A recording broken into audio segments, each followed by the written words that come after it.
Nós tomamos nota de declaração de alto mando policial para o que está de decisão de nossa candidata e de imprensa a sair uma declaração de corpo policial e nós temos que dizer que a declaração é nota 4 com verdade.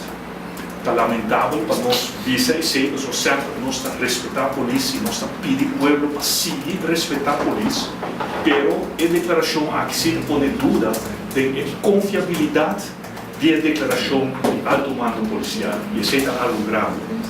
Aquela declarar que está diz arriba nosso candidato a guarda de polícia para averiguar se é quem está dono de caso. E o hecho não está completamente outro.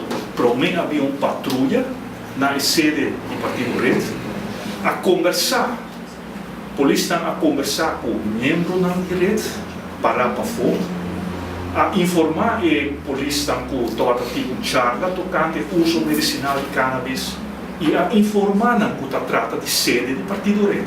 E para mim a patrulha vai e depois de um rato havia duas patrulhas, o Zweilig chega, bui nos candidatos a detener e veio o guarda de polícia Nicolás, depois o guarda de polícia de Santa Cruz.